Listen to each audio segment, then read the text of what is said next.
Hallelujah. परमेश्वर यीशु, हम आज के दिन को तेरे हाथ में देते प्रभु। हम मांगते हैं कि वचन तेरे दोधारी तलवार के समान आने दे प्रभु, जो लोगों के हृदय में ही नहीं जाए पर उनके जीवन को बदले। परमेश्वर वो सिर्फ वचन को सुनने वाले नहीं पर वचन पर चलने वाले लोग बने। परमेश्वर उनके हृदय को कोमल बना ताकि ये वचन का बीज उनके अंदर जाने दे और कई फल लगने दे प्रभु। 100 गुना फल लाए इनके जीवन में प्रभु। मैं मांगती हूँ परमेश्वर, हर एक बंधन से इनको आज़ाद कर। इनके मन में जो स्ट्रॉन्ग होल्ड्स है उन स्ट्रॉन्ग होल्ड से उनको आज़ादी दे। अगर इनके मन में कोई ऐसी चीज़ें हैं, वचन के द्वारा उसे नष्ट कर प्रभु। हर एक चीज़ जो तेरे वचन के खिलाफ उनके मन में बोली गई है, डाली गई है, उसे यीशु के नाम से मैं तोड़ती हूँ प्रभु। जो राइट है, जो ट्रूथ है, जो सच्चाई है, वही इनके अंदर जाने दे प्रभु। शैतान की कोई भी चाल इनके ऊपर प्रबल ना हो प्रभु। मैं मांगती हूँ प्रभु, शैतान इनके अंदर से वो वचन चुरा ना पाए। मैं मांगती हूँ परमेश्वर कि आने वाले दिनों में जब इनका उद्धार हो तो ये बहुत बड़े बड़े काम तेरे लिए करे प्रभु। परमेश्वर, ये वचन पर चलने वाले लोग बने प्रभु, ये तुझे प्रसन्न करने वाले लोग बने प्रभु। यीशु के नाम से मैं प्रार्थना करती हूँ। आमेन, आमेन, आमेन। हालेलुया। ओके, लास्ट टाइम हमने क्या सीखा था? फास्ट रिकैप होने वाला है, ठीक है।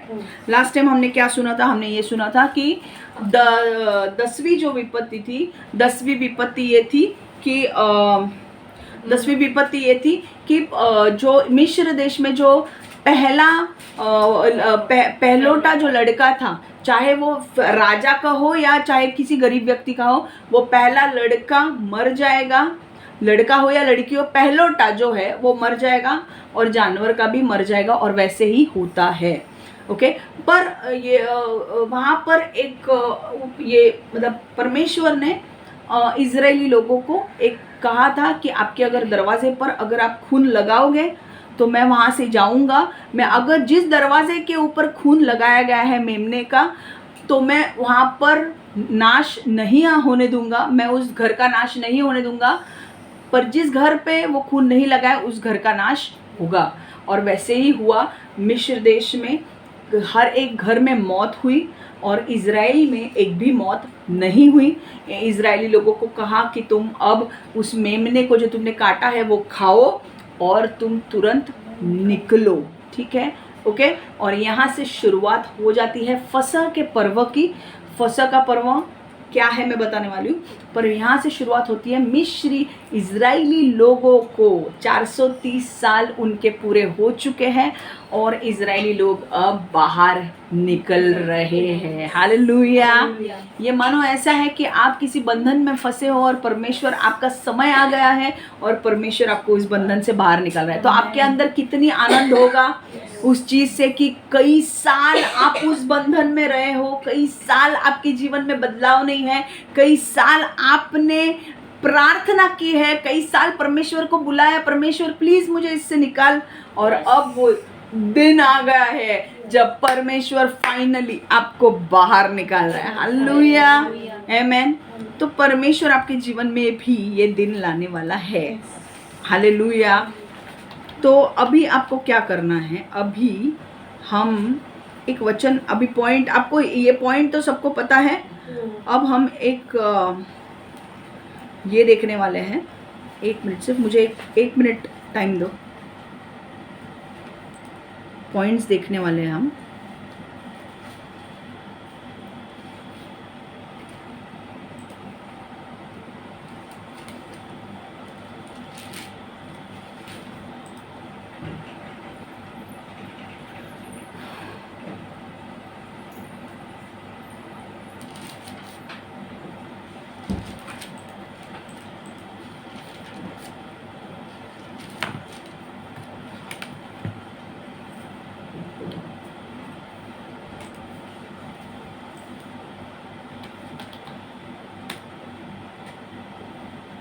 ओके, अब पहला, अभी देखो हमने स्टोरी तो सुनी है, अब पॉइंट देखो।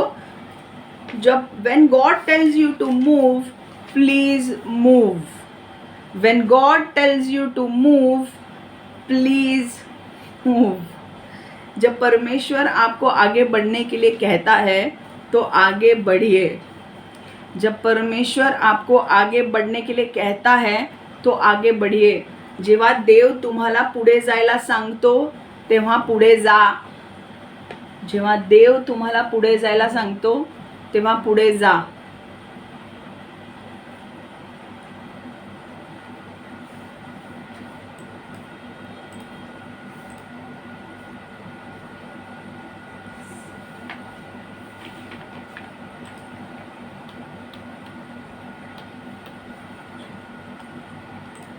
हालेलुया लिखा आपने. मैं जाऊँ आगे. ठीक है. अब आपकी पुस्तक निकालो. निर्गमन 12:11. एक्सोडस 12:11 पढ़ेंगे हम. एक्सोडस 12:11. मैं इंग्लिश में पढ़ रही हूँ, तब तक आपने निकाला है. निर्गमन क्या है भाई? 12:11. निर्गमन 12:11. निर्गम 12:11. Exodus 12:11. This is how you are to eat it, with your cloak tucked into your belt, your sandals on your feet, and your staff in your hand. Eat it in haste. It is the Lord's Passover.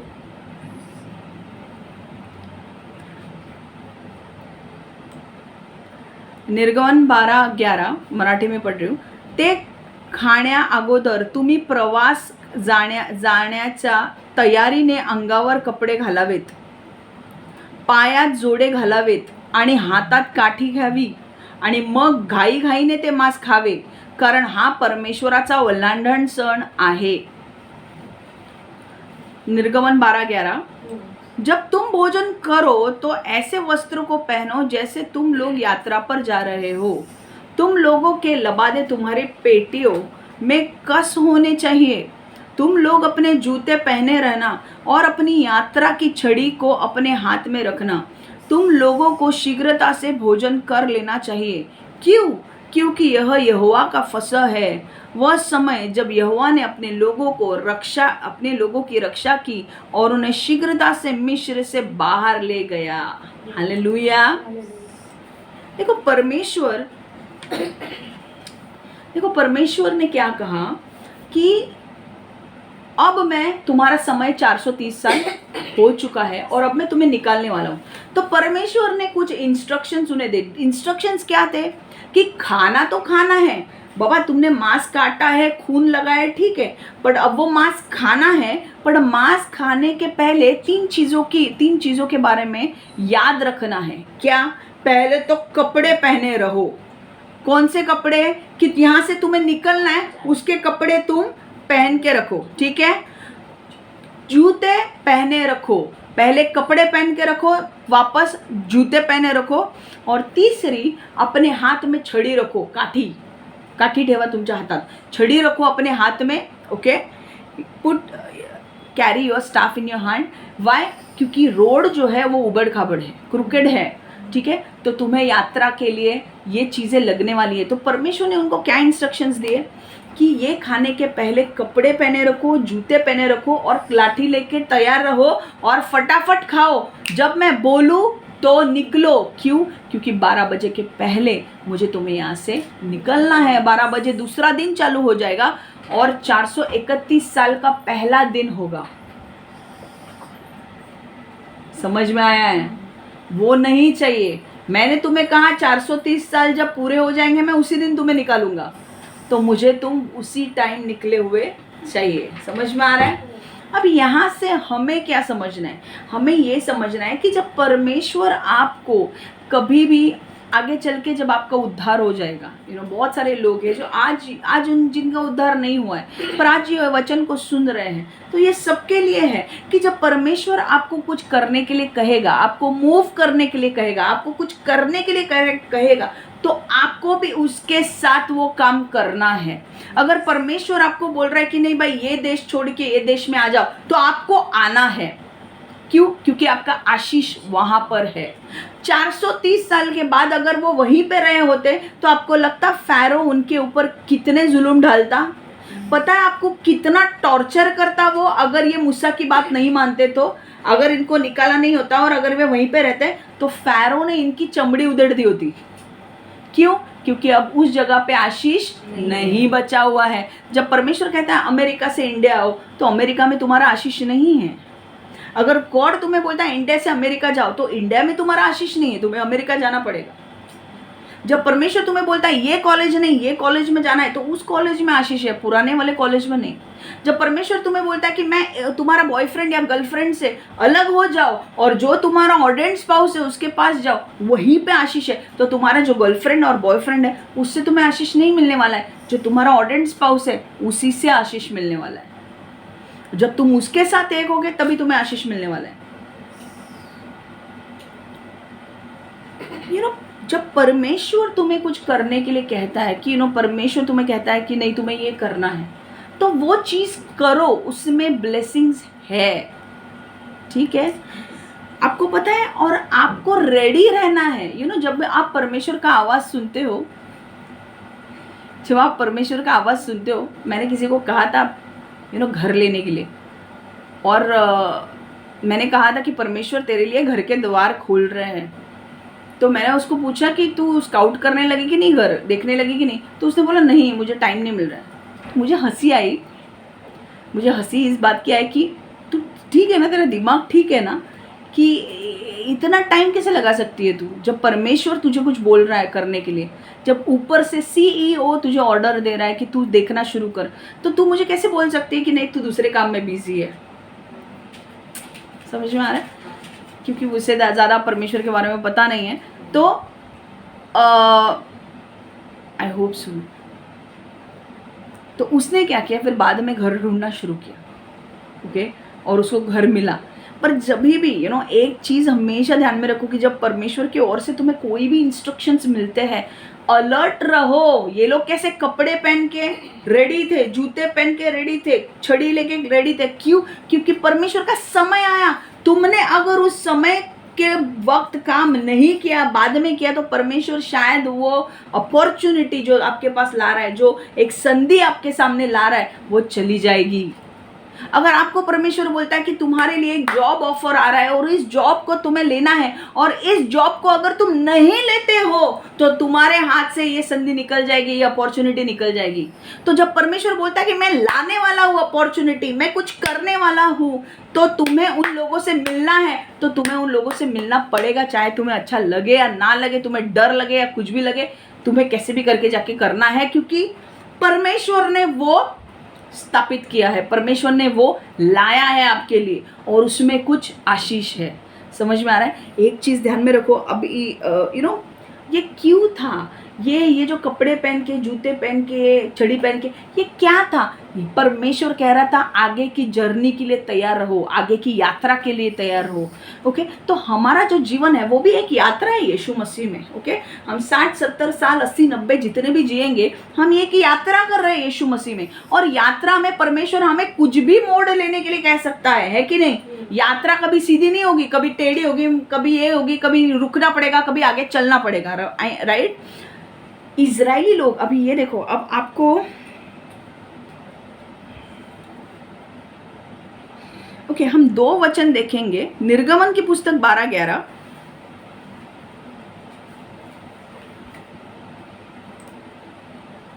निर्गमन मतलब sorry, गिनती की पुस्तक 9:17।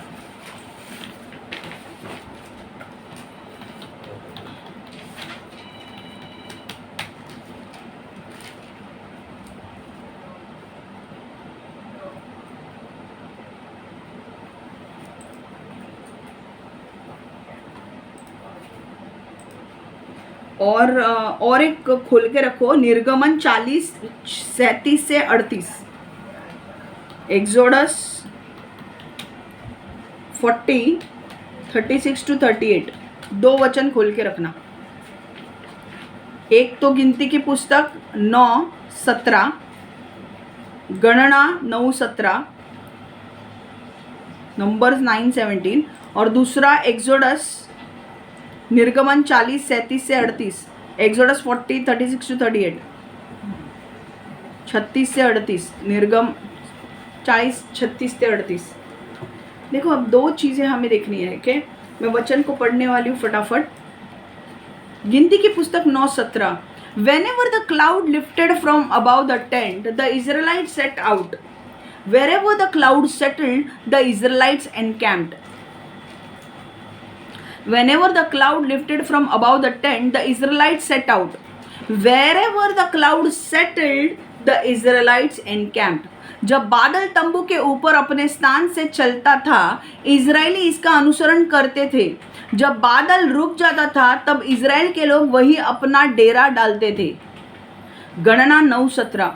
जेव्हा तो ढग पवित्र निवास मंडपावरील जागेवरून हलत असे, तेव्हा इस्रायली लोकही तळ हलवून त्याप्रमाणे जात असत.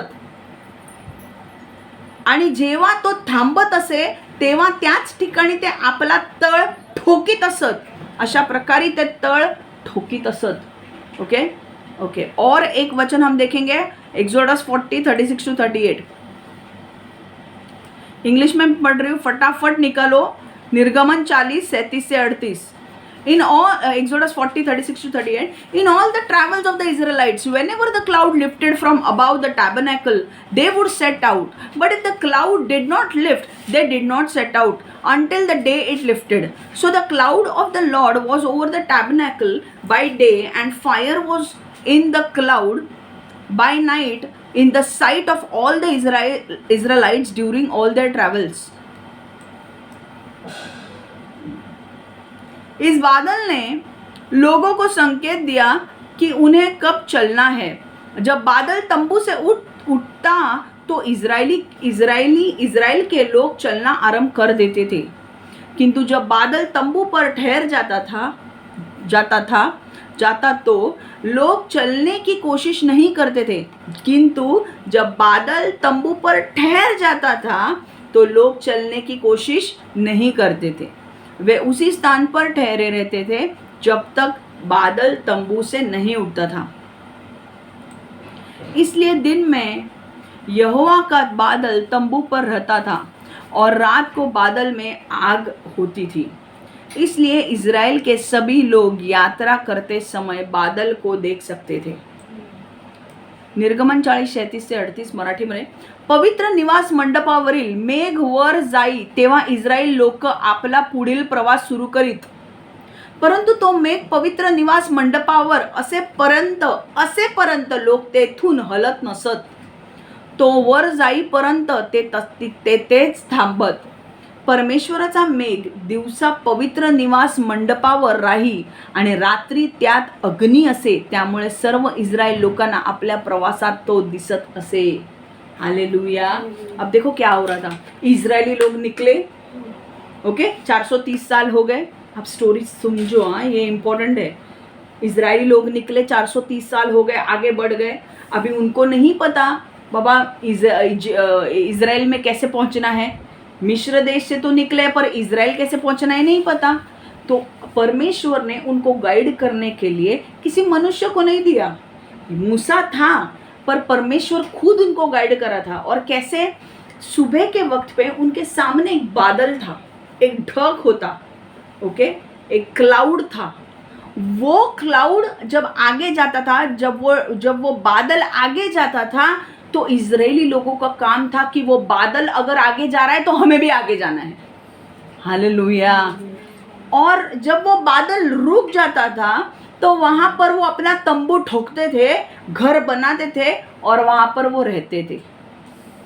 अगर बादल आगे गया, 2 घंटे बादल आगे जा रहा है, ये 2 घंटा चलेंगे. 2 घंटे के बाद अगर ये बादल रुक गया, वहीं पर तंबू ठोकेंगे, वहीं पर बैठ जाएंगे. अब अगर दूसरे दिन बादल अगर आगे गया, तो वो दूसरे दिन बादल आगे बढ़ता हुआ देखकर अपने बैग फटाफट पैक करेंगे, वापस तंबू को निकालेंगे, अपने हाथ में रखेंगे और वापस चलने लगेंगे. कई बार ये बादल एक साल वहीं पे रुकता था. तो ये लोग 1 साल तक उसी जगह पे रहते थे, तंबू ठोक के. ओके, उनके लिए परमानेंट घर नहीं थे. घर कहाँ, कौन सा देने वाला था? परमेश्वर. इजराइल. जो इजरायली लोग रह रहे हैं ना, वो उनका कनान देश था. समझ में आ रहा है? तो वहां पर 1 साल वो गुजारते थे, क्योंकि बादल उधर है, बादल को देखते थे. अच्छा, बादल इधर है, 1 साल अगर है, 2 साल अगर है, उधर ही रहेंगे.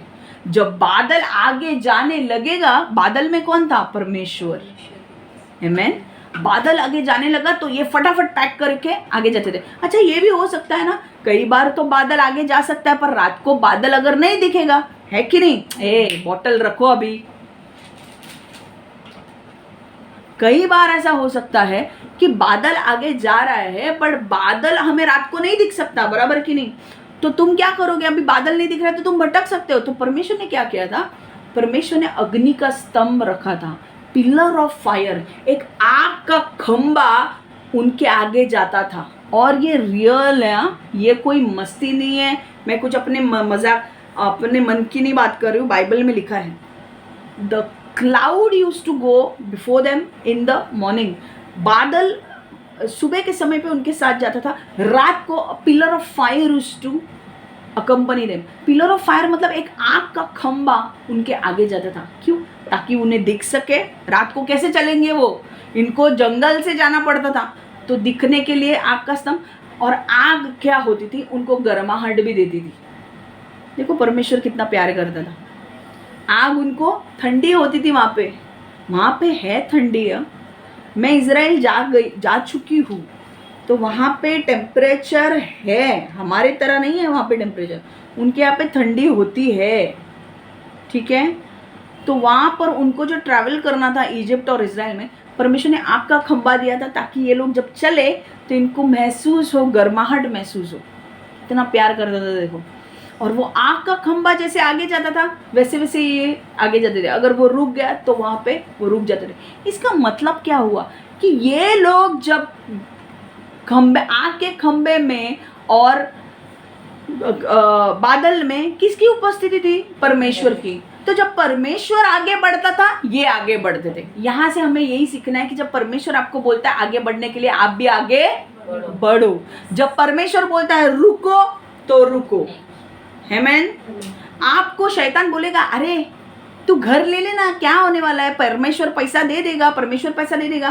बट परमेश्वर अगर तुम्हें नहीं बोल रहा है, ये जानबूझ के तुम्हारे मन से खेल रहा है कि अरे तुम घर ले ले, तू घर ले ले, तू घर ले ले, पर परमेश्वर तुम्हें नहीं बोल रहा है घर लेने के लिए, तो क्या होगा?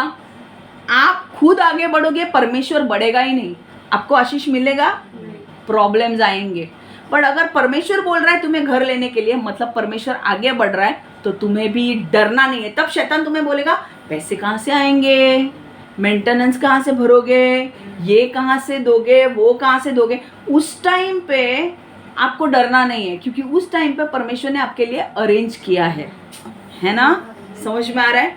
तो एक ही चीज़ यहाँ से समझने में, जानबूझ के एग्जाम्पल्स आपको ले रही हूँ ताकि आपको समझ सके कि इजरायली लोगों की जर्नी क्या थी, क्या उनकी यात्रा थी।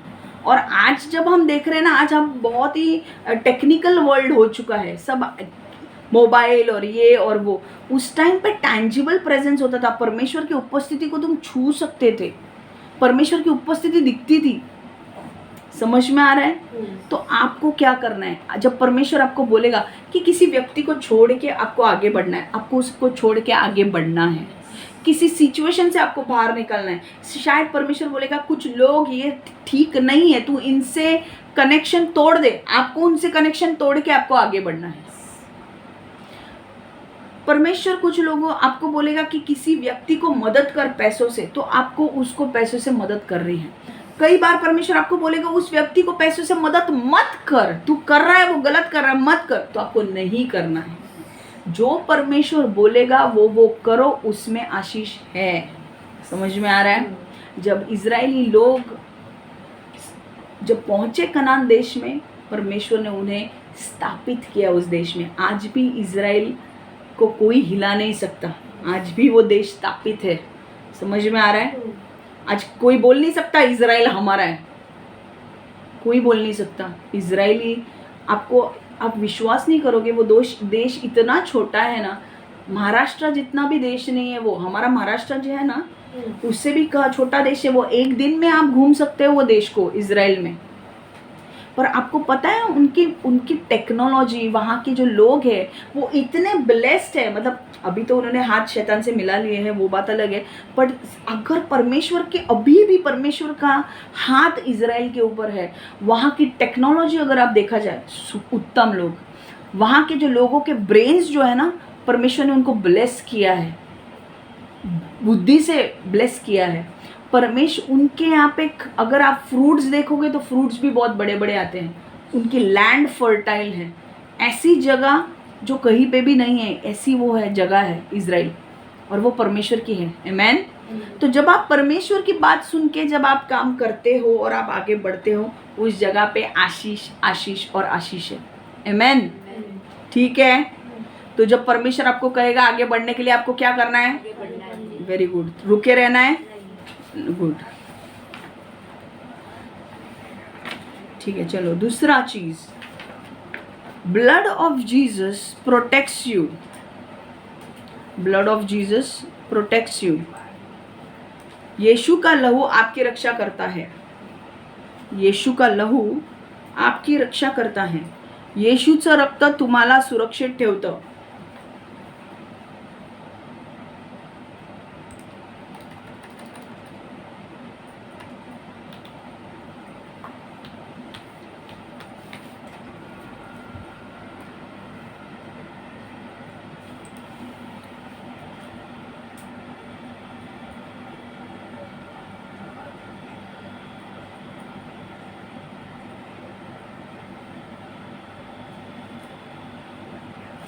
येशूचं रक्त तुम्हाला सुरक्षित ठेवतं। अब 2 वचन निकालना है आपको। निर्गमन 12:5-7। फिर दूसरा वचन निकालना है एक्सोडस, निर्गमन 12:12-13।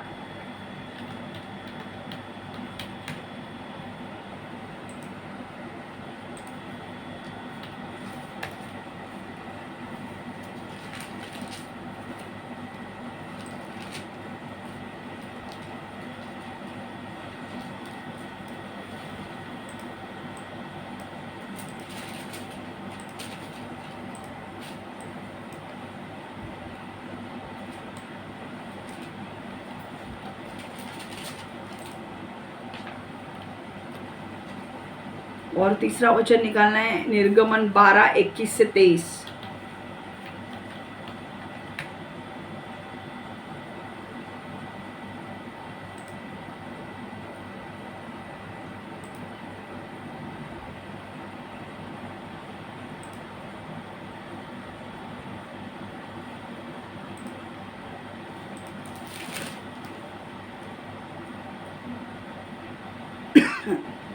हालेलुया।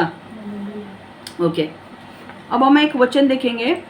सबने वचन, ओके मैं वापस रिपीट कर रही हूँ। Blood of Jesus protects you. येशू का लहू आपकी रक्षा करता है। लिखा, येशूचं रक्त तुम्हाला सुरक्षित ठेवतं। ठीक है। और मैंने 3 वचन आपको बोले, वो लिखे कि नहीं चेक करो एक बार। एक्सोडस मतलब निर्गमन 12:5-7, एक्सोडस 12:5-7, निर्गम 5-7, निर्गम 12:13, एक्सोडस 12:12-13, निर्गमन 12:12-13 लिखा। आणि तिसरा है निर्गमन 12:21-23।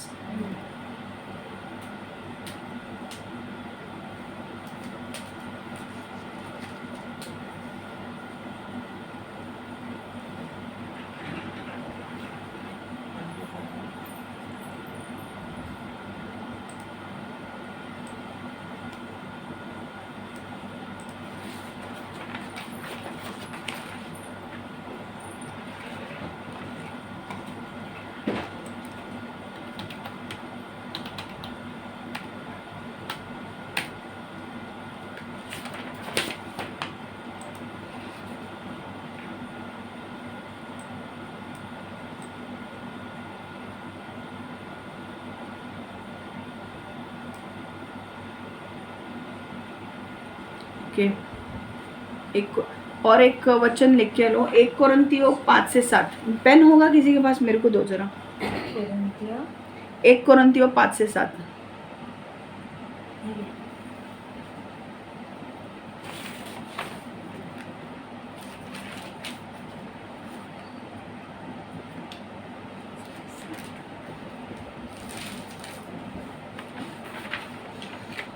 ये ओके चलो, अभी मैं क्या सुना रही हूँ देखो। अभी ये थोड़ा सा सोना नहीं है, मैं पहले ही बोल रही हूँ। हाँ आज नाइट करके आया ना, फिर भी मैं थोड़ा इंटरेस्टिंगली आपको बताऊंगी, ठीक है? समझो। अब पहला हम थोड़ा प्रोसेस देखेंगे क्या था। प्रोसेस क्या था? चलो अब बाइबल बंद करो प्लीज़, मैं स्टोरी सुना रही हूँ। प्लीज़ प्लीज़ फोकस करो। एक एक वचन लेने के लिए मुझे भी कितना भारी होता है मैं जानती हूँ।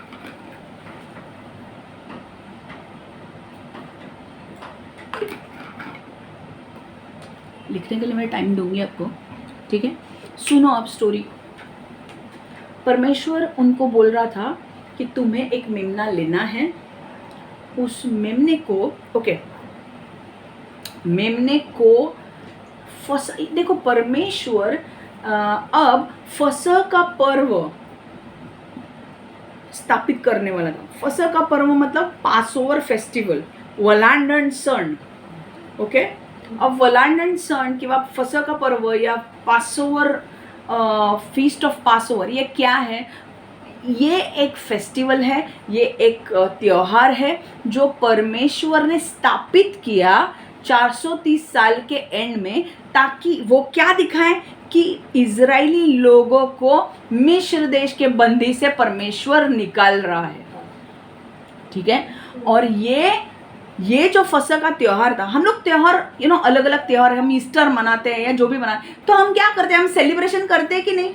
हम खाते हैं कि नहीं? क्रिसमस में भी हम अच्छा कुछ ड्रेस लेते हैं या पार्टी करते हैं। ईस्टर को भी हम पार्टी करते हैं। क्यों? क्योंकि हम उस त्योहार का कुछ मतलब है। और त्योहार का मतलब क्या है? ईस्टर का मतलब हम क्यों ये करते हैं? क्योंकि यीशु तीसरे दिन जी उठा और उसने हमें उद्धार दिया है कि नहीं? क्रिसमस का हम त्योहार क्यों मनाते हैं? क्योंकि यीशु का जन्म हुआ उस दिन। ओके, उसका जन्म होना बहुत इंपॉर्टेंट था। आमेन।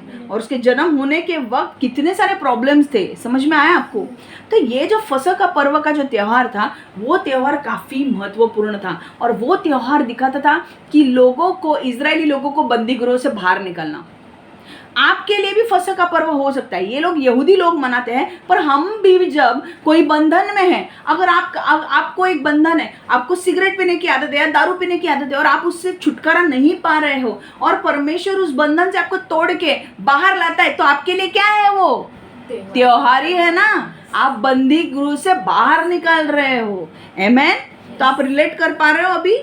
तो ये उनका क्या था? ये लोग सिगरेट नहीं पी रहे थे, दारू नहीं पी रहे थे, पर उनके अंदर ये लोग मिस्र देश के बंदी बन चुके थे और मिस्र देश के लोग इनके ऊपर सताव ला रहे थे और इनको उनकी बातें मानकर सब कुछ करना पड़ता था। और अब इनका काम आ गया था कि परमेश्वर इनको उस देश से बाहर निकालने वाला था। इसीलिए उनको क्या करना था? त्योहार मनाना था। पर त्योहार कहाँ मनाना था? त्योहार मिस्र देश में ही मनाना था।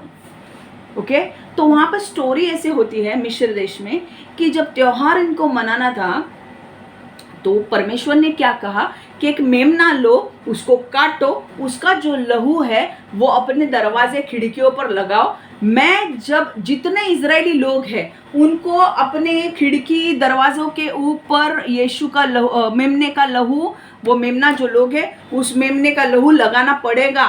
क्योंकि मैं परमेश्वर वहां से गुजरने वाला हूँ। जब मैं गुजरूंगा, अगर मैंने आपके दरवाजों के ऊपर खून का निशान देखा, वो खून का निशान देखा, तो मैं उस घर में मौत आने नहीं दूंगा, मैं उस घर को बचाऊंगा। मैं वापस बोल रही हूँ ये क्योंकि इट इम्पोर्टेंट। जिस घर के दरवाजे पर खून के निशान होंगे, मैं उस घर में मौत को आने नहीं दूंगा, ठीक है? और मैं उस घर को बचाऊंगा। और वैसे ही हुआ। रात को परमेश्वर ने क्या कहा? परमेश्वर ने उनको बोला कि मैं यहाँ से गुजरने वाला हूँ। तो पहले इनको क्या करना था? परमेश्वर ने इनको पहले कहा था कि अभी एक वचन हम देखने वाले हैं, फिर उस वचन से हमको पता चलेगा।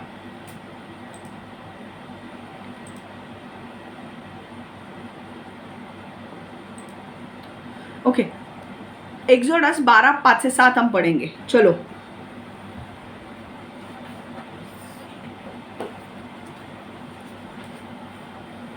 निर्गमन 12:5-7, Exodus 5-7. The animals you choose must be year-old males without defect, and you may take them from the sheep or the goats.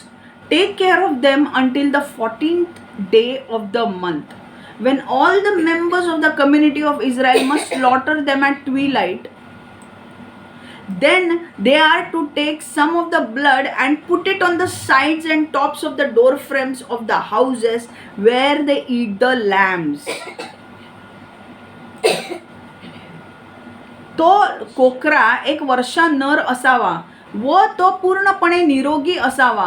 तो कोकरा मेंढ्यातला किंवा बकऱ्यातला असावा. या पहिले महिन्याच्या 14व्या दिवसापर्यंत त्या मेंढ्याची किंवा बकऱ्याची निगा राखावी व त्यावर लक्ष ठेवावे. 14व्या दिवशी सर्व इस्रायल लोकांनी कातरवेळी म्हणजे सूर्य मावळल्यानंतर व अंधार पडण्यापूर्वी आपल्याला मेंढ्याची किंवा बकऱ्याचा वध करावा.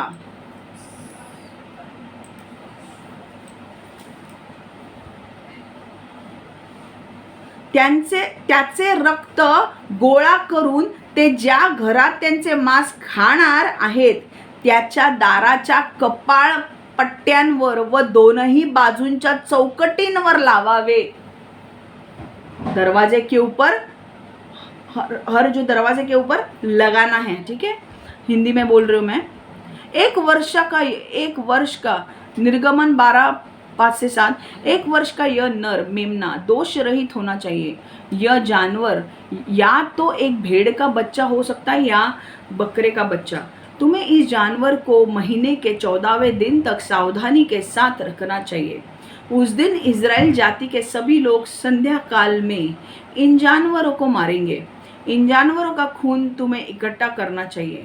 कुछ खून उन घरों के दरवाज़ों की चौखटों के ऊपरी सिरे तथा दोनों पेट पट्टों पर लगाना चाहिए जिन घरों में लोग यह भोजन करें. हालेलुया. देखो अब क्या हो रहा था. परमेश्वर ने क्या इनको बोला था, ये ध्यान में रखो. परमेश्वर ने बोला था कि शुरुआत की ये जो महीना जब शुरुआत होगा तब तुम्हें एक बकरा लाना है. एक तो तुम मेमना ला सकते हो या तो फिर बकरा ला सकते हो.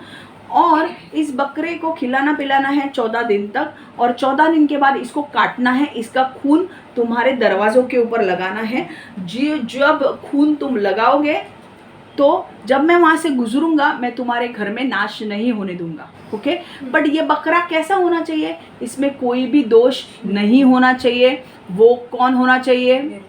निर्दोष होना चाहिए. और ये क्या होना चाहिए कि एक मेल होना चाहिए, मतलब पुरुष नर होना चाहिए. ठीक है, मादा नहीं, नर. ठीक है, और इसमें इसको खिलाना पिलाना है और बाद में काटना है. ठीक है, अब इन्होंने कर दिया वो सारी चीज. अब जितना मैंने कहा है मैं बाइबल में से आपको वो रीड करके बता रही हूँ, तो आपको ऐसा नहीं लगे कि मैं कुछ भी अपने मन से बोल रही हूँ. ठीक है, अब परमेश्वर क्या करने वाला था, उन्होंने बोला था कि चलो भाई इसको काटना है, लगाना है, खून वून लगा दिया. जिस घर में तुम इसका मांस खाओगे उसी घर के चौखट पर और दरवाजे पर लगाना है. और अब मैं आने वाला हूँ राउंड लेने के लिए. तब मैं देखूंगा तुम्हारे खून लगा हुआ है, तुम्हें कुछ होगा नहीं, पर मैं मिस्र देश में तबाही मचाऊंगा. और मिस्र देश के सबसे बड़े से बड़ा या छोटे से छोटा के पहलोटा जो पुत्र है, लड़की लड़का जो भी हो, वो मर जाएगा, जानवर का या इसका. ठीक है, अब कहाँ लिखा है वो देखो. मैं जानबूझकर आपको बाइबल में से लेकर जा रही हूँ. ठीक है, अपने मन से नहीं बोल रही हूँ. ये एक्सोडस 12:12-13, निर्गमन 12:12-13, निर्गम 12:12-13. On the same night I will pass through Egypt and strike down every firstborn of both people and animals, and I will bring judgment on all the gods of Egypt. I am the Lord. The blood will be a sign for you on the houses where you are, and when I see the blood, I will pass over you. No destructive plague will touch you when I strike Egypt. समझ में आ रहा है? 1 minute रुको जरा.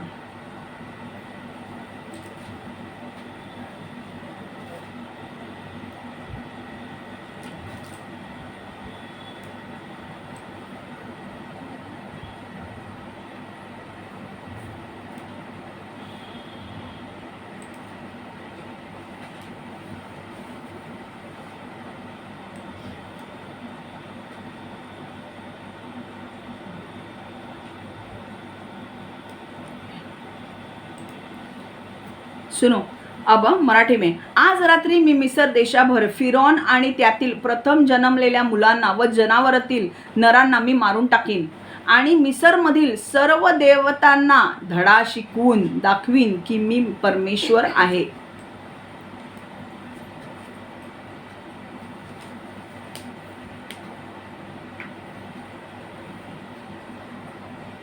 Okay, प्रथम परमेश्वर ने क्या बोला कि प्रथम जो लड़का है उसे मैं मार डालूंगा. जो लड़के लोगों को परमेश्वर मारने वाला था. पहला जो लड़का है, पहलोटा अगर लड़की है तो छोड़ देगा, बट पहला अगर लड़का है तो उसे मार डालेगा. ठीक है. परंतु तुमच्या घराच्या दारावरील रक्त ही एक विशेष खूण असेल.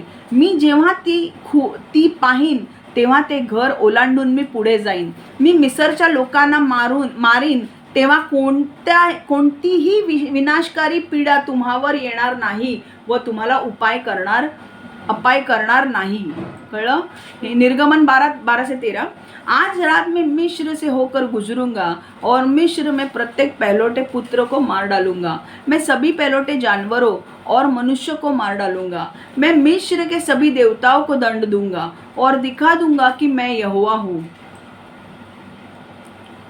और किंतु तुम लोगों के घरों पर लगा हुआ खून एक विशेष चिन्ह होगा. जब मैं खून देखूंगा तो तुम लोगों के घरों को छोड़ता हुआ गुजर जाऊंगा. मैं मिस्र के लोगों के लिए हानिकारक चीज़ें उत्पन्न करूंगा, किंतु उन बुरी बीमारियों में से कोई भी तुम लोगों को हानि नहीं पहुंचाएगी. हालेलुया. तो एक समझ में आ रहा है आपको क्या हो रहा था यहाँ पे. परमेश्वर का परमेश्वर यहाँ पे क्या कर रहा था. परमेश्वर ने 10वीं विपत्ति आइसिस जो भगवान था वो माना करते थे कि आइसिस करके जो भगवान है वो हमारे बच्चों को संभालता है. मैंने क्या कहा, मिस्र के लोग अलग अलग भगवान को मानते थे. अब आइसिस करके एक भगवान को वो मानते थे, जिससे वो मानते थे कि वो भगवान हमारे बच्चों की रखवाली करेगा. अब परमेश्वर ने इनके बच्चों को मार डाला. तो ये जो भगवान है वो कर क्या रहा है फिर. तो परमेश्वर ने दिखाया कि तुम्हारा भगवान कुछ नहीं है, सच्चा परमेश्वर यहोवा है, यीशु है. हालेलुया. ओके. अब यहाँ पर हो क्या रहा था कि परमेश्वर ने कहा कि मैं गुजरने वाला हूँ, तुम मेमना काटो, मेमना लो, उसको काटो, उसका खून चौखट पे आपके दरवाजों पे लगाओ. अब मैं यहाँ से गुजरने वाला हूँ. मैं वहाँ से वो गुजरा. इजराइल लोगों के यहाँ पे कोई भी विपत्ति नहीं आई, क्योंकि हर व्यक्ति ने खून लगाया था मेमने का. पर मिस्र देश में किसने खून नहीं लगाया था, कोई भी बचा नहीं. हर घर में एक एक मौत हुई. हर पहलोटे की, जानवर हो या मनुष्य हो, हर पहलोटे की मौत हो गई. ठीक है. अब यहाँ से हमें क्या समझना है ये देखो. और एक चीज़ जो मुझे आपको बतानी है,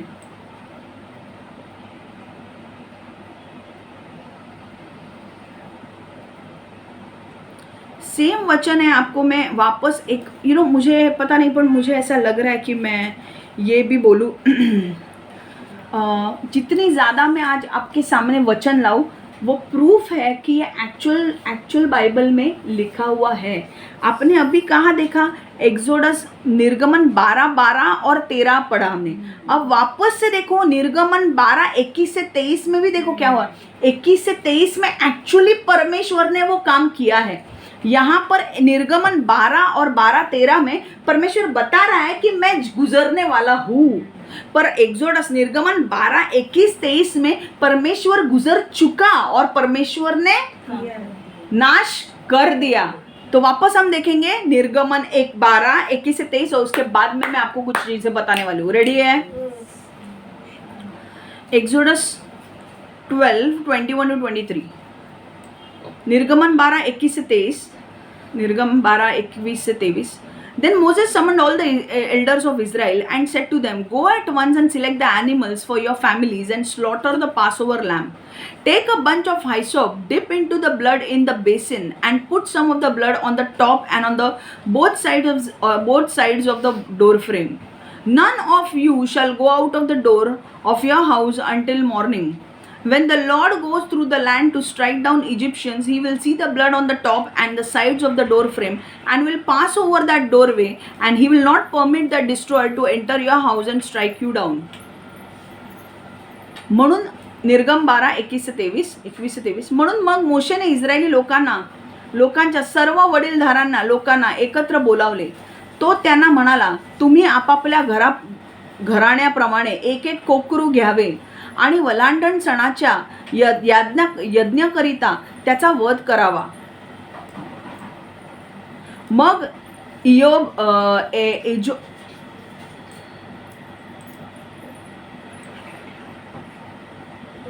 इजोब झाडाचा पानांचा जुड्याचा घेऊन त्या पात्रातील कोकराचा रक्त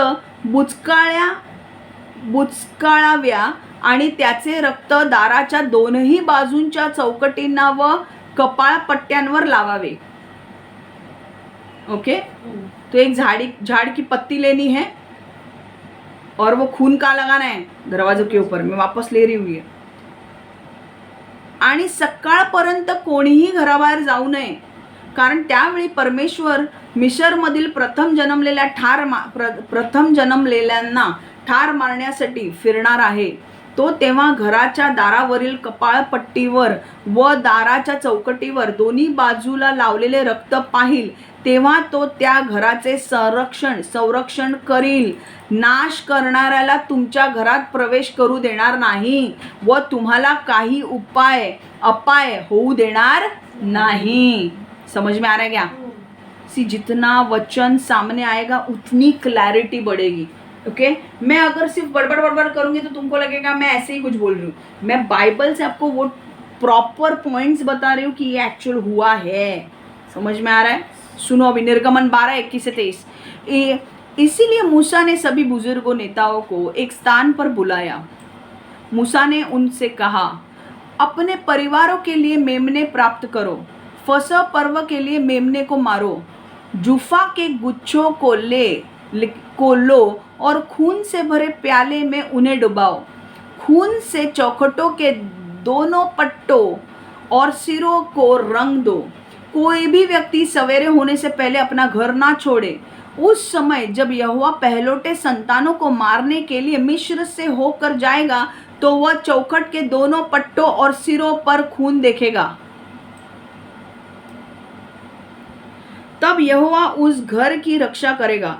यहोवा नाश करने वालों को तुम्हारे घरों के भीतर आने और तुम लोगों को चोट नहीं पहुंचाने देगा. हालेलुया, आमेन. सो वहां पे क्या बोल रहा था मूसा ने? क्या किया? सारे एल्डर्स को बुलाया, सारे वडीलधारांना बोलवलं, बड़े बड़े लोग थे उनको बुलाया और उनको कहा कि देखो अब तुम्हारे लोगों से तुम कहो. पता है ना, मूसा ने कुछ लोगों को चुन के रखा था और उन्होंने कहा कि देखो अब क्या करो, एक मेमने को लो, इसको काटो, और मेमना तुम्हारे फैमिली के हिसाब से होना चाहिए, कम नहीं पड़ना चाहिए. तुम्हारे फैमिली में 5 लोग हैं तो 5 लोगों के हिसाब से 5 लोग मांस खा सकते हैं, उस हिसाब से मेमना लो, उसको काटो, एक वाटी लो, जैसे उसमें खून डालो, और एक पेड़ है, उसने पेड़ का नाम लिया, उसका पत्ते लेकर, उसके पत्ते को लेकर उस पत्ते को वो खून में डालो और उस पत्ते से चिन्ह बनाओ अपने घर पर. खून से इधर क्या बनाओ? खून बनाओ, चिन्ह बनाओ अपने घर पे, मतलब खून लगाओ. ओके, चौखटों पर खून लगाओ, दरवाजे के ऊपर दोनों साइड, शायद से उनके दरवाजे दोनों साइड से खुलते होंगे, हमें नहीं पता, पर जितने भी दरवाजे हैं उनके ऊपर खून लगाओ. और फिर जब तक सुबह नहीं होती है कोई भी बाहर नहीं जाएगा, क्योंकि परमेश्वर यहाँ से गुजरने वाला है और परमेश्वर जिनके घरों में खून नहीं है, चिन्ह नहीं है, उनको मार डालने वाला है. ठीक है, और वैसे ही हुआ. इज़राइल में मिस्र देश में पहलोटे जानवर और मनुष्य मर गए, पर इज़राइल के लोग सारे बच गए. यहाँ से हमें समझना क्या है? पहली चीज़, फसह का पर्व क्या है वो समझे, फिर आपको समझेगा यीशु का लहू क्यों इतना महत्वपूर्ण है. फसह का पर्व मतलब, फसह का पर्व हमें ये समझाता है कि हमें इज़राइली लोगों को बंदी गृह से बाहर निकाला, इसीलिए फसह का त्यौहार मनाया जाता है। ठीक है, अगर हम भी किसी एडिक्शन में हैं, हम भी किसी प्रॉब्लम में हैं और जब हमें परमेश्वर बाहर निकाल रहा है तो अब हम फसह का पर्व नहीं मनाते क्योंकि वो यहूदी लोगों के लिए था, पर हम खुशी ज़रूर मनाते हैं और धन्यवाद ज़रूर परमेश्वर को देते हैं, है कि नहीं। और हमें भूलना नहीं है कि परमेश्वर ने हमें इससे बाहर निकाला है कि नहीं। और ये कमेमोरेशन था, मतलब यहाँ पे ये फसह का पर्व परमेश्वर ने जो शुरू किया, ये जो त्यौहार वो मिस्र से ही शुरू किया क्योंकि मिस्र से बाहर निकालने वाला था। और परमेश्वर ने कहा कि ये जो है मेमना, इसको काटो, इसका खून दरवाजे पे लगाओ और इस मेमने को आप खाओ और रेडी रहो, जब मैं कहूँगा तुम्हें निकलना है। पर अब ये फसह का पर्व तुम्हें यहीं पे सेलिब्रेट करना है, मतलब खाना इधर ही है। ठीक है, और ये जो फेस्टिवल है, ये जो त्यौहार है, ये सिर्फ तुम्हारे लिए नहीं रहेगा। जब तुम मिस्र देश इजराइल में भी पहुंचोगे तभी भी तुम्हारे नेक्स्ट जनरेशन को इसके बारे में सिखाना है कि तुम बंदी में थे और तुमको परमेश्वर ने बाहर निकाला। तुम्हारे बच्चों को भी सिखाना है और बच्चों को भी हर साल तुम्हें ये मनाना है। तो शायद मुझे ऐसा लगता है कि इजरायली लोग 40 साल भटक रहे थे, तो मुझे ऐसा लगता है कि जब वो 40 साल भटक भी रहेंगे उन्होंने फसह का पर्व मनाया होगा क्योंकि परमेश्वर ने कहा था उन्हें कि वो स्थापित करना है, तो उन्होंने मनाया होगा क्योंकि बाहर निकले हो। 40 साल वो लोग भटक रहे थे, पर जब अगला साल आया उस दिन उनको याद आया होगा कि अरे पिछले साल हम यहाँ पे थे, आज ये साल में हम यहाँ पे है, हमें परमेश्वर को धन्यवाद देना चाहिए, इसलिए फसह का पर्व हम मनाएंगे। तो वापस उन्होंने मेमना काट के खाया होगा। अभी दरवाजे लगाने के लिए दरवाजे नहीं है, घर नहीं है, वो तंबू में रहते थे क्योंकि वो जंगल में निकल चुके थे। समझ में आ रहा है। अब पास ओवर लैम्प मतलब फसह पर्व का जो मेमना है, वो मेमने की खासियत ये है कि वो मेमना 1 साल का मेल होना चाहिए, मतलब नर होना चाहिए। दूसरा, वो मेमना कैसे लेना है, उसमें कोई दोष नहीं होना चाहिए। ठीक है, और फिर उस मेमने के एक जगह पे लिखा है, अब मैं एक्चुअली जाके दिखा नहीं सकती, पर एक जगह पे ऐसा लिखा है कि उस मेमने को जब तुम खाओगे तो वो खाने का तरीका कैसे करना है। मेमने को जब तुम काटोगे तो उसका खून तो तुम लगा दोगे, पर मेमने के पैर नहीं काटने हैं। ठीक है, मेमने के पैर काटने नहीं हैं। ठीक, हम कैसे कोमड़ी के पैर काटते हैं ना, उधर मेमने के पैर काटने नहीं हैं। ठीक है, और अब ये मेमना जो है वो यीशु को दर्शाता है। कैसे? यीशु 1 साल का मेमना, ओके, 1 साल छोड़ दो, पर मेमना कौन सा होना चाहिए? नर। मिस्र देश में जो ये मेमने का फसह का पर्व जो था, ये जो मेमना था वो एक शैडो था, मतलब एक परछाई थी जो आगे चलकर एक्चुअल में घटित होने वाला था। और ये मेमना किसको दर्शाता है? ये मेमना यीशु को दर्शाता है। कैसे? 1 साल का नर, तो यीशु कौन था?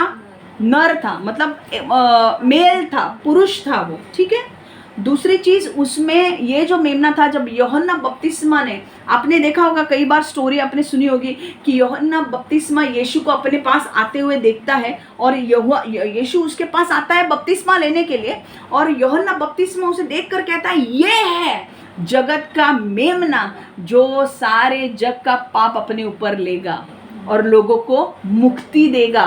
तो यूहन्ना बपतिस्मा ने उसमें, यूहन्ना बपतिस्मा के मूसा के टाइम पे था क्या? नहीं, पर किसने रेवलेशन दिया यूहन्ना बपतिस्मा को? परमेश्वर ने, कि ये है वो जगत का मेमना जो सारे मनुष्यों को मृत्यु से बचाएगा।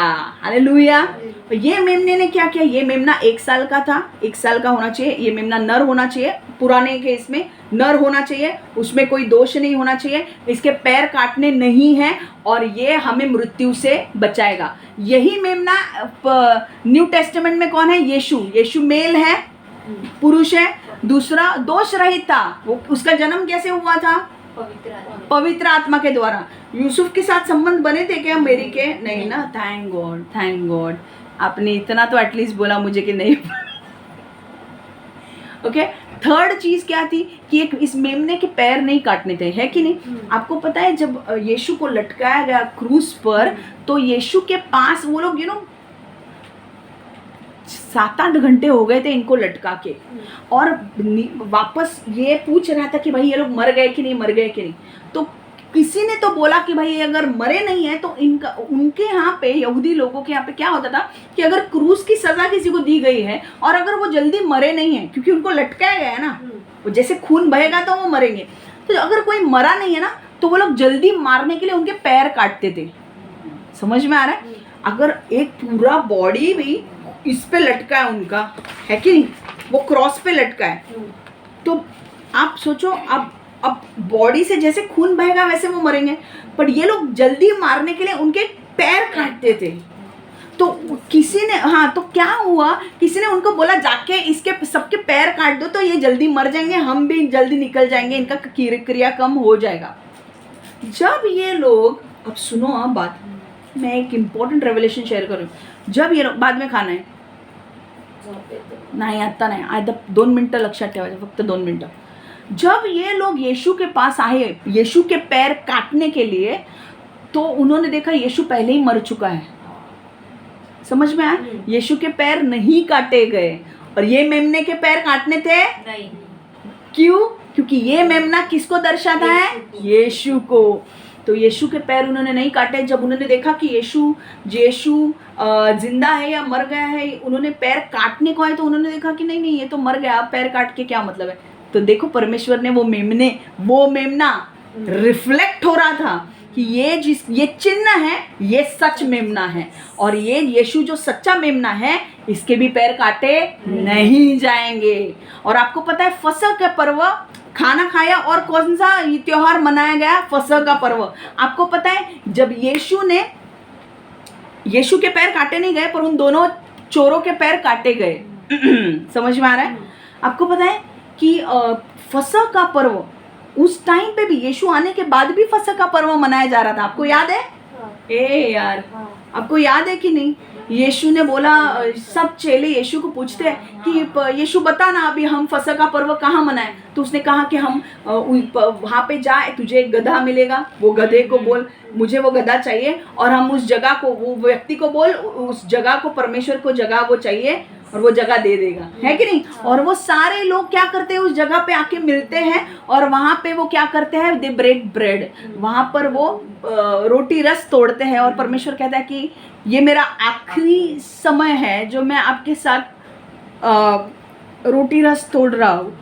अब जब मैं रोटी रस तोड़ूंगा वो तभी होगा जब मैं मारा जाऊंगा, गाड़ा जाऊंगा और तीसरे दिन जी उठूंगा, उसी के बाद ही मैं वो तोड़ूंगा। तो ये लास्ट टाइम था जब वो अपने 12 चेलों के साथ बैठा था और अपने चेलों को बोल रहा था कि अब मेरा वक्त आ चुका है, मुझे अब क्रूस पर जाना है, अब मैं मरने वाला हूँ। और इसीलिए वो कहता है कि एक यहाँ से एक जो व्यक्ति है वो एक चोर है, और वो किसको कह रहा था? यहूदा को, जूडस को कह रहा था।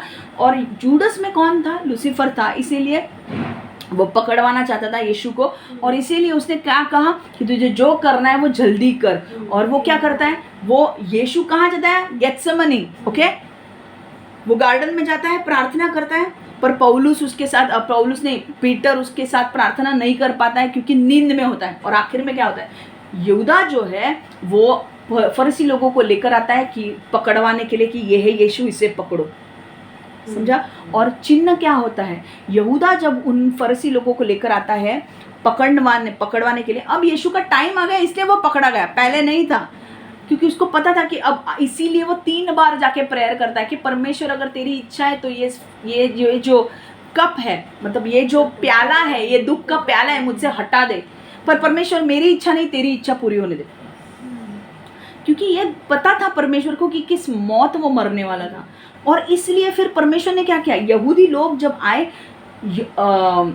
फरीसी लोग जब आए उसको पकड़ने के लिए, तो यहूदा ने आके यीशु को चूमा, और उसने चूमा तो उसको साइन मिल गया कि ये है यीशु। इसको पकड़वा के लेकर गए, और बाद में इसको 39-1 लैश, 40-1 लैश ऐसे चाबुक से मारा उसको 39 लैशेस में। रोमन्स जो है वो कहते हैं ना कि 39 कोड़े मिलने के बाद कोई जी नहीं सकता, इतने फटके मिलने के बाद उसमें ही मर जाना चाहिए, पर उसकी मौत यीशु की वैसे आने वाली नहीं थी। तो 39 फटके तो सहे, पर उसके बाद वो क्रूस उठाकर चला, अपने क्रूस को लिया, वो मारा गया, खीले ठोके गए उसके ऊपर, बड़े बड़े कांटों का मुकुट पहनाया गया, और उसे मार डाला गया हमारे पापों के लिए, क्योंकि हमने इतने पाप किए, वो हमारे पापों के लिए मारा गया, गाड़ा गया और तीसरे दिन जी उठा। और अब जब वो मारा गया तो उसके खून जो निकला, उसका जो शरीर तोड़ा गया, उसका जो खून निकला, 1 यूहन्ना 1:7 क्या कहता है? परमेश्वर का लहू हमें सारे पापों से छुटकारा देता है, मुक्ति देता है। तो जब वो खून, पुराने नियम में क्या हुआ था? खून निकला, मेमना का खून, मेमने को काटा, उसका खून कहाँ लगा? दरवाजों के ऊपर। जब परमेश्वर वहां से गया तो परमेश्वर ने चिन्ह देखा खून का, और उसने कुछ भी नहीं किया और उस घर में मृत्यु नहीं आई। वैसे ही यीशु जो मेमना है, उसको जब मारा गया, उसका खून निकला, ठीक है। बाद में जब भाला उसके अंदर डाला तो पानी निकला, खून और पानी का कॉम्बिनेशन होता है, खून निकला।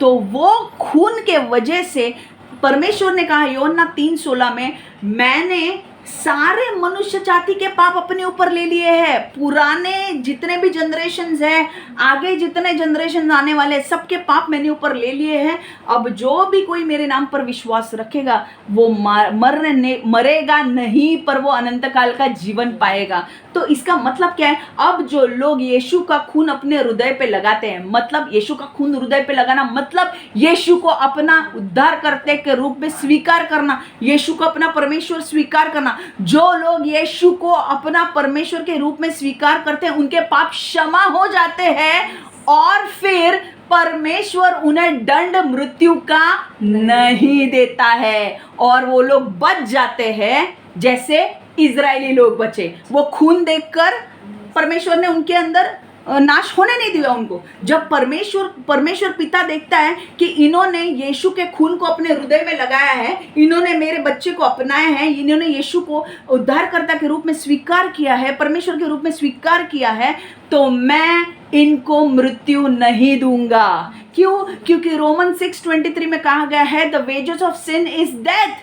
पर पाप का दंड मृत्यु है, मृत्यु मतलब हेल। और परमेश्वर ने कहा है कि जो भी यीशु का खून अपने हृदय पे लगाएगा और विश्वास करेगा कि यीशु मसीह सच्चा परमेश्वर है और वो मेरे पापों के लिए मारा गया, गाड़ा गया और तीसरे दिन जी उठा है, और वो यीशु को अपनाएगा, उसके सारे पाप क्षमा हो जाएंगे और परमेश्वर पिता उसे पापी नहीं देखेगा, उसके पाप सारे क्षमा हो जाएंगे, और फिर वो मृत्यु नहीं पाएगा, पर वो स्वर्ग जाएगा। हालेलुया। तो इसीलिए यीशु का लहू महत्वपूर्ण है। यीशु के लहू में बहुत सारी ताकत है। और आज इसीलिए हमको, जब भी आप कोई नई चीज करते हो, ओके, कभी खाना खाने के पहले भी आपको खाने को यीशु के लहू से ढकना है। ओके, यीशु का लहू खाने पे लगाना है। आप कपड़े लाते हो, यीशु के लहू से उस कपड़ों को ढकना है। आप अगर कुछ शुरुआत कर रहे हो, नई बिजनेस शुरू कर रहे हो या जगह ले रहे हो, उस जगह को भी यीशु का लहू लगाना है। समझ में आ रहा है? क्योंकि उस लहू में ताकत है। शैतान जब यीशु का लहू देखता है वो डरता है, वो वहां पे पहुंचता नहीं है। हालेलुया। उसमें इतनी ताकत है। हालेलुया, आमेन। परमेश्वर का लहू जब वो देखता है कि भाई इधर ये घर में परमेश्वर का लहू लगाया है, भाई इस घर में उसको एंट्री नहीं मिलती। क्यों? क्योंकि यीशु, परमेश्वर ने क्या कहा? ये परमेश्वर जाने वाला था, पर डिस्ट्रॉय परमेश्वर करेगा क्या? नहीं, परमेश्वर शैतान को बोलेगा कि उस घर में नाश कर। परमेश्वर गुजरेगा, पर नाश करने का काम ना, ये गंदे काम वो शैतान को देता है। समझ में आ रहा है? तो जब वो गंदे काम शैतान को देता है, तो अब जब किसी घर में यीशु का लहू लगता है, जिस घर में सबका उद्धार होता है, और वो अपने घरों को यीशु के लहू से ढकते हैं, अपने विचारों को यीशु के लहू से ढकते हैं, अपने सोच को, अपने हर एक क्षेत्र को, अपने बिजनेस को यीशु के लहू से ढकते हैं, तो वहां पर शैतान कार्य नहीं कर सकता। हालेलुया। तो आज ये यीशु, आज वो मेमना का खून से उनके घर में बर्बादी नहीं आई। जब आप यीशु का लहू आपके बिजनेस पे लगाओगे, आपके बच्चों के पे ऊपर लगाओगे, आपके घरों पे के ऊपर लगाओगे, आपके हर एक क्षेत्र के ऊपर यीशु का लहू लगाओगे, ओके, आपका कंपनी के ऊपर, आपके बिजनेस के ऊपर, आपके हॉस्पिटल्स में, अगर आपका हॉस्पिटल है, हॉस्पिटल्स के पेशेंट्स के ऊपर आप यीशु का लहू लगा, वहां पे बर्बादी नहीं आएगी, क्योंकि शैतान यीशु के लहू से डरता है। कि बाबा वो ऐसे ही लहू नहीं है, यीशु ने कीमत चुकाई है और इसी कीमत के वजह से परमेश्वर ने उसे उस लहू में इतनी ताकत दी है कि उसने कोई भी व्यक्ति जो यीशु को अपनाएगा वो लहू उसके पाप क्षमा कर देगा, साफ कर देगा, पोंछ देगा उसके पाप। और पिता जब उस व्यक्ति को देखता है, आज अगर रंजना पापी है और रंजना ने यीशु को अपनाया तो रंजना के पाप, पिता जब रंजना को देखेगा तो पापी नहीं देखेगा, निष्पाप देखेगा कि रंजना ने कोई पाप नहीं किए और रंजना के ऊपर मृत्यु नहीं आएगी, वो नर्क नहीं जाएगी, वो कहाँ जाएगी? स्वर्ग। और उसका नाम जीवन की पुस्तक में लिखा जाएगा।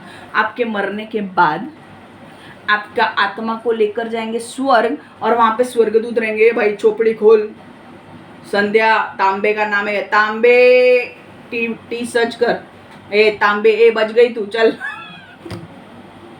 तांबे बच गई, तांबे खुश की ने? रंजना आगरे, हाँ रंजना आगरे है, चलो है भाई है। स्वर्ग के दरवाजे आपके लिए, फिर स्वर्गदूत बोलेंगे एंट्री प्लीज एंटर, आपके पाप क्षमा हो चुके हैं, पेड फॉर। आपको कैसे लगता है? ओके ठीक है, मैं और एक एग्जांपल देती हूँ। आपको कोई ताज में लेकर गया, ताज सबसे बड़ा, मुझे नहीं पता कौन से बड़े होटल है, पर ताज मुझे पता है, मैं ताज बोल रही हूँ। आपको ताज में लेकर गया और ताज में आपको खाने के लिए दिया और आपको बोला जो खाना है वो खाओ, नॉन वेज खाओ, जो कुजीन मंगाना है वो मंगाओ भाई, जापानीज मंगाओ, ऑस्ट्रेलियन मंगाओ, यूरोपियन मंगाओ, कबाब मंगाओ, जो खाना है खाओ, हाँ 4 दिन 5 दिन खाओ और उसका पैसा कोई और भरेगा। हाँ आपने खा पी लिया, पैसा किसी ने भर दिया और आप अभी जा रहे हो, आपको कैसे लगेगा? खुश है ना? वैसे स्वर्ग में आपका होने वाला है। ये से आपका नाम देखेगा, संध्या तांबे, ओके, रंजना आगरे, ओके, नाम आ गया, बोलेंगे स्वर्गदूत आपको ऐसे करेंगे, प्लीज मैम एंटर, आइए स्वर्ग में, क्योंकि आपके जो पाप का दंड है वो यीशु ने पे कर दिया है। अब आप एंट्री स्वर्ग में ले सकते हैं। हालेलुया, आमेन। ये है कमाल यीशु का, समझ में आ रहा है? ये है कमाल यीशु का। स्वर्ग के दरवाजे ऐसे नहीं खुलेंगे, आए गए, उधर आपका नाम एंट्री होना चाहिए। इसलिए इतना इम्पोर्टेंट है कि आपका उद्धार होना चाहिए, क्योंकि आपका जब उद्धार होता है एक्चुअल में आपकी एंट्री जीवन की पुस्तक में नाम आपका लिखा जाता है। और वो नाम, क्योंकि परमेश्वर कहता है ना, बहुत सारे लोग यीशु के चेले बोल रहे थे ना, आपके यीशु तेरे नाम से हम लोग दुष्ट आत्मा को भगा रहे थे, और यीशु ने बोला भाई इससे खुश मत हो कि दुष्ट आत्मा निकल रहे मेरे नाम से, इससे खुश हो कि तेरा नाम जीवन की पुस्तक में लिखा गया है। हालेलुया, समझ में आ रहा है? So this is very important. अगर आपका नाम जीवन की पुस्तक में आगे लिखा जाने वाला है, अभी से त्योहार मनाना शुरू करो, अभी से सेलिब्रेट करना शुरू करो, अभी से आनंद मनाना शुरू करो, क्योंकि आपके लिए किसी ने तो दंड, आपके दंड की भरपाई कर दी है। एंड स्वर्गदूत बोलेंगे ये रेड कारपेट है, इस रेड कारपेट से होकर आप स्वर्ग के दरवाजे से एंटर कर सकते हो और स्वर्ग आप एंजॉय कर सकते हो। आमेन। समझ में आ रहा है? हाँ। गहराई। और ये यीशु के लहू ने हमारे लिए किया है। ये जो लोग यीशु पर विश्वास करेंगे उनके ऊपर मृत्यु नहीं आएगी, पर वो अनंत काल का जीवन जिएंगे। मतलब उनके ऊपर नरक की सज़ा उनकी माफ़ होगी, उनके पाप क्षमा होंगे, उनकी नरक की सज़ा माफ़ होगी और उन्हें स्वर्ग ले जाया जाएगा। आमेन। क्या? और स्वर्ग में तुम्हें जो चाहिए वो तुम खा सकते हो, जो चाहिए। कौन सा कुजीन चाहिए? ऐसे कुजीन्स होंगे, ऐसे डिशेस होंगे जो आपने कभी खाए नहीं होंगे। वहाँ पे स्वर्ग में ऐसे कलर्स है जो आपने देखे नहीं होंगे। इतना बेहतरीन है स्वर्ग। आपको सिर्फ एंट्री करना है। मुझे बहुत जल्दी जाना था पर मुझे रोका है, मुझे रोक के रखा है, वरना मैं पहले ही चली जाती। और 5 साल मैंने बोला बहुत झेल रही है, अब मैं निकल, नहीं तुझे रुकना है, इन लोगों के लिए रुकना है, वरना मैं पहले ही चली जाती। स्वर्ग बहुत सही है, ठीक है। सो आप क्या करना है? आपको प्रार्थना, देखो यीशु का लहू को हल्के से नहीं लेना है। यीशु का लहू आपके जीवन के ऊपर लगाना है, हर एक क्षेत्र के ऊपर लगाना है, आपके विचारों के ऊपर लगाना है। आपको बार बार सुसाइडल थॉट्स आते हैं, आपको यीशु के लहू से आपको कवर करना है, ठीक है। अब अगर आप लूसीफर की टीम में हो और अगर यीशु का लहू लगा रहे हो तो उससे कुछ फ़र्क नहीं पड़ने वाला है। ये काम आपको तब आने वाला है जब आप यीशु में आओगे तब, ठीक है, ओके। बट फिर भी कोई प्रॉब्लम नहीं, आने वाले दिन में आप आने वाले हो, इसीलिए ये पहले ही प्रचार हो रहा है, ओके। सो यीशु का लहू आपको कपड़ों पे, हर चीज़ के ऊपर लगाना है। जो भी चीज़ आप नहीं शुरू करोगे, आपको यीशु के लहू से उसे ढकना है, ठीक है, ओके। चलो, तो हम प्रार्थना करते हैं। परमेश्वर यीशु, हम मांगते हैं प्रभु हर एक को ब्लेस कर, आशीर्वादित कर। हमने आज 2 पॉइंट देखे हैं कि जब परमेश्वर हमें कहता है आगे बढ़ने के लिए, तो हमें आगे बढ़ना चाहिए, और यीशु का लहू हमें सारे पापों से मुक्त करता है। परमेश्वर यीशु का हम जान चुके हैं कि यीशु के लहू में बहुत ताकत है, वो हमें सारे पापों से मुक्त करता है और हमें उद्धार देता है। और हम ये भी जान चुके हैं कि यीशु का लहू हमें हर वक्त हर चीज़ के ऊपर लगाना है, ताकि शैतान इसे नाश ना करे, उस चीज़ को नाश ना करे। जब हम बिजनेस शुरू करें तो उसके ऊपर ये यीशु का लहू लगाना है, ताकि शैतान हमारे बिजनेस को नाश ना कर सके। हमारे बच्चों के ऊपर लगाना है, हमारे परिवारों के ऊपर लगाना है, हमारे हस्बैंड वाइफ के ऊपर लगाना है, हमारे दोस्तों के ऊपर लगाना है। जितने भी लोग हैं हमको प्रेयर में रखना है, हमारे चर्चेस के लोगों को भी प्रेयर में रखना है, हमको उनको कवर करना है यीशु के लहू से, ताकि शैतान उनको नाश ना कर सके, क्योंकि यीशु के लहू में ताकत है, सामर्थ है, और शैतान उस सामर्थ से डरता है। परमेश्वर, हम मांगते हैं प्रभु ये वचन जो आया है, ये वचन दोधारी तलवार के समान आने दे प्रभु, जो हमारे हृदय को भी बदले, हमारे जीवन को बदले और हमारे सोच को बदले प्रभु। हम सिर्फ सुनने वाले नहीं, पर वचन पर चलने वाले लोग बने प्रभु। यीशु के नाम से मैं प्रार्थना करती हूँ, amen amen amen. God bless you all, take care. एक वचन नहीं घेतलं ना, एक कोरिन्थियो, हाँ एक वचन मुझे लेना है। चलो चलो फटाफट, मैंने एक वचन में भूल गई, ताकि वो वचन, एक कोरिन्थियो क्या वचन था वो? 1 कोरिन्थियो 5:7। ओके। तर जुने खमीर काढून टाका, ते 5:7।